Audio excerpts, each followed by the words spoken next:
Bonjour, bienvenue sur Comment fait-on, je suis heureux de vous retrouver pour une nouvelle vidéo. Aujourd'hui, nous allons réaliser ensemble des guimauves. On appelle cela aussi, dans le terme courant, des chamallows. Vous allez voir, c'est très simple à réaliser et c'est super bon. Accompagné parfois, enfin on peut les manger comme ça tout simplement, mais on peut aussi les couler dans un petit peu de chocolat, c'est un vrai délice. Moi je vous montre uniquement la recette originale, après chacun les mangera à sa manière. Allez, je vous explique comment faire maintenant, c'est parti. Pour réaliser la recette de la guimauve, c'est très simple. Le but est de faire une meringue italienne, donc avec un sirop que l'on va incorporer au blanc d'œuf. Les blancs d'œuf, vous les préparez dans votre batteur, hein, prêt à battre. Il nous faut également de la gélatine, alors voilà, je l'ai là, que l'on mettra dans de l'eau bien froide dès que le sirop va commencer à bouillir un petit peu. Il faut environ 3-4 minutes dans l'eau pour qu'elle soit complètement ramollie. Donc il nous faut un sirop, donc pour cela il faut du sucre, un petit peu de miel pour assouplir un petit peu notre sucre, et puis surtout pour une meilleure conservation des guimauves. Et évidemment il nous faut de l'eau. Alors on en met bien partout pour pas que notre sucre fasse des morceaux. Mais enfin de toute façon là ça pose pas trop de problème puisque c'est un sirop que l'on fait. Voilà. Il nous faut un thermomètre puisque à 110, 115 degrés on commencera à battre les blancs pour que ceux-ci commencent à monter un petit peu afin d'incorporer notre sucre dans des blancs presque montés, mais je vous expliquerai ça tout à l'heure. Si vous n'avez pas de thermomètre, ne vous inquiétez pas, je vous expliquerai à partir de quand il faut le mettre. Donc c'est parti, on allume à feu normal, hein, à feu doux, et c'est parti pour la cuisson. Vous voyez, quand ça commence à faire des petites bulles comme ça, là je suis déjà à 112, 114, on va pouvoir mettre la gélatine dans l'eau, donc on la casse un petit peu. N'oubliez pas, à 121 on arrête, donc on met la gélatine dans l'eau pour la ramollir un petit peu. Alors à partir du moment où ça commence à bouillonner un petit peu comme ça, vous baissez votre feu, vous mettez au minimum et vous comptez environ 2-3 minutes si vous n'avez pas de thermomètre, et normalement la température devrait être bonne. Vous voyez, là j'arrive à 118. On va attendre 120 et je vais commencer à allumer mes blancs. Voilà, c'est parti, on allume les blancs.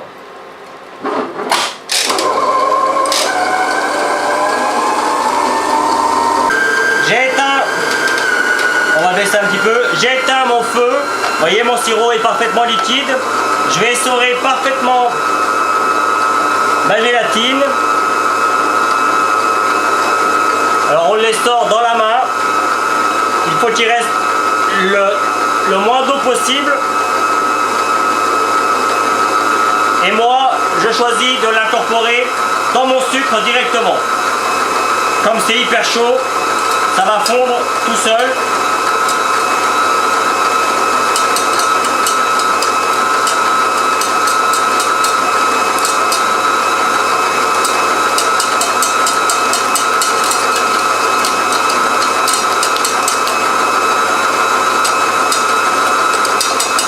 Alors ça fait quelque chose d'un peu gélatineux, c'est normal.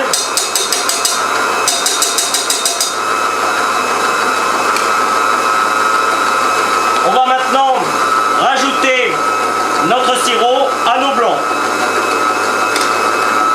On y va à vitesse moyenne, hein, et on y va en filet sur le bord.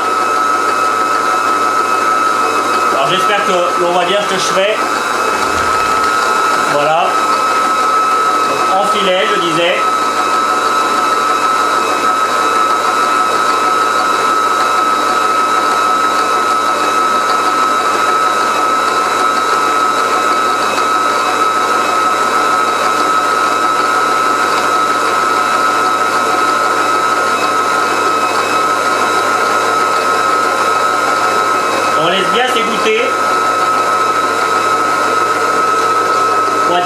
toute la gélatine soit bien mise.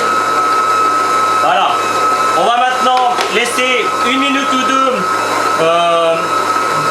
bien cuire notre meringue. Le sucre va cuire la meringue et après on pourra mettre à fond. Voilà. Maintenant c'est parti, on met à fond. Et ce qu'on veut, c'est en touchant les parois, il faut plus que ce soit chaud. Donc ça peut prendre une bonne vingtaine de minutes. Hein. Allez, à vous de jouer. Voilà. Vous voyez, on a un beau filet. C'est quasiment bien. Si on touche, c'est tiède, presque froid. Donc là, c'est parfait pour commencer à mettre le parfum que l'on veut. Moi, j'ai choisi un petit peu de vanille. Alors, de la vanille en poudre hein, que j'ai. Donc, j'en mets la valeur, moi, pour ma part, une demi-cuillère à café. Voilà, ça suffit. On va mélanger quelques minutes.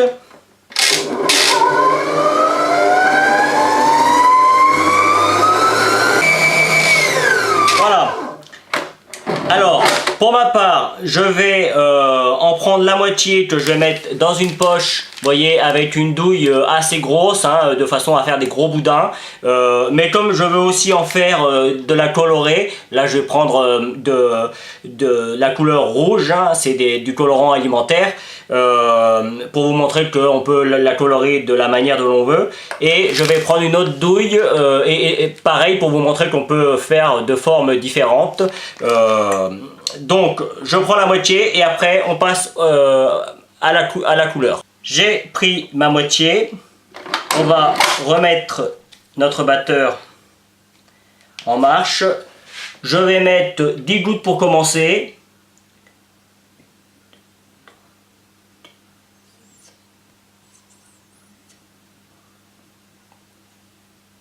Voilà.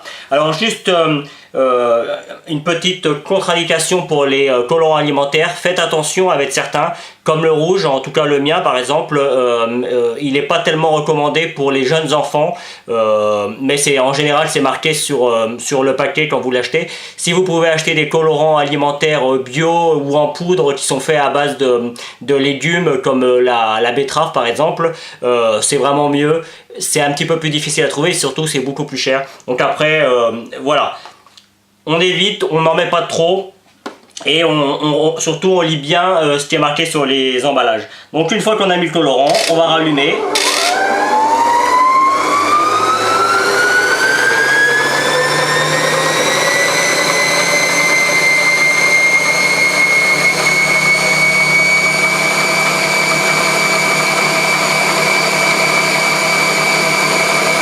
On a une jolie couleur, je vous montre, on va faire commander. Voilà, alors évidemment le but est de racler un petit peu sur les bords. Avec une maryse on redonne un petit coup pour que tout soit bien incorporé et on va pouvoir passer au dressage. Pendant le temps que la meringue italienne montait, vous allez avoir le temps de préparer une petite préparation. C'est moitié fécule, alors ça peut être de la fécule de maïs, de la fécule de pomme de terre, de la maïzena par exemple, avec du sucre glace. Vous mélangez bien tout ça, puis après on met dans une petite passoire et on va en mettre une bonne dose sur notre plaque. Ça va permettre d'une part que notre guimauve ne colle pas et d'une deuxième part ça va la faire sécher un petit peu. Donc on en garde parce qu'on va en mettre par dessus également et on en met une bonne dose, mais enfin bon après on n'exagère pas non plus. Voilà, donc ça c'est une chose à faire.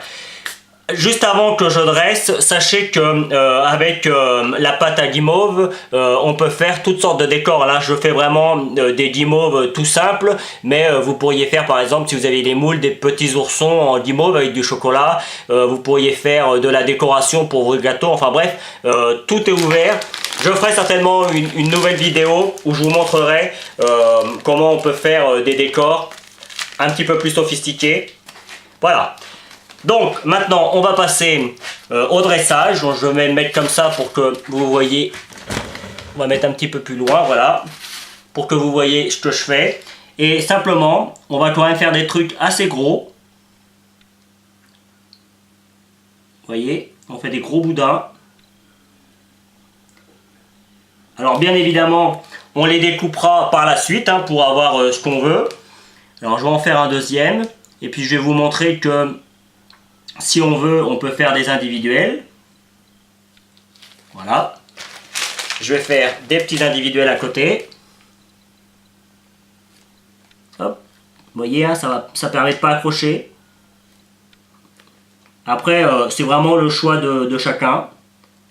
Voilà. On peut le faire. Voilà.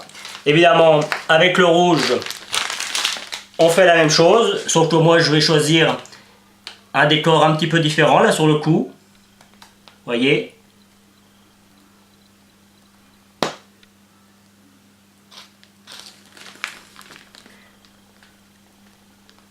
On a quelque chose d'un petit peu plus aérien. Voilà. Évidemment, on pourrait faire d'autres choses. Hein. Vous avez compris le principe. Maintenant, on remet une petite couche de notre préparation par-dessus, que l'on essorera lorsque ce sera bien froid. Et avant de les couper, ça va éviter que notre préparation ne sèche. On n'hésite pas, hein. On est généreux. Voilà. Et c'est parti pour mettre au frigo. Alors, je vous conseille de faire ça la veille, comme ça vous êtes sûr que c'est bien pris. Maintenant, si vous voulez les faire le matin pour le soir, sachez que ça marchera aussi.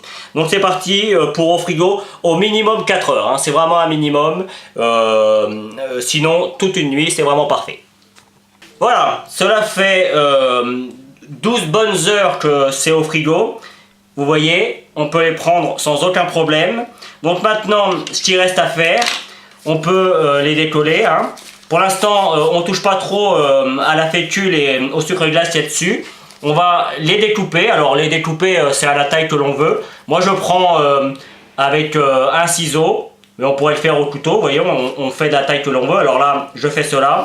Je fais pareil, vous voyez, pour vous montrer. On peut faire de la même manière. Voilà. Après, on les passe dans une petite passoire. On donne un petit coup pour enlever le maximum de fécule. Éventuellement, pour ceux qui aiment, ils peuvent rajouter par la suite un petit peu de sucre glace pour donner un petit côté un petit peu sucré. Après, c'est chacun qui voit. Vous pouvez aussi les mettre dans du chocolat, par exemple, avec un petit pic, c'est super bon. Donc, je finis de les découper et je reviens vers vous pour la fin de la vidéo. Voilà, j'ai fini de les découper. Alors comme vous pouvez le constater, on peut les présenter comme on le souhaite. Encore une fois, je le précise, on peut mettre du chocolat blanc, du chocolat noir, du chocolat au lait que l'on trempe. C'est un vrai délice. On peut même les faire brûler un petit peu sur un feu par exemple, c'est bon aussi. Voilà, après il y a plein de manières de faire. Vous pouvez vous en servir aussi pour faire de la décoration, mais bon voilà, après chacun fait comme il le veut. J'espère que cette nouvelle vidéo vous plaira, que vous prendrez beaucoup de plaisir à réaliser ces fameuses guimauves. En tout cas moi j'ai pris beaucoup de plaisir à les faire pour vous. À bientôt sur Comment fait-on.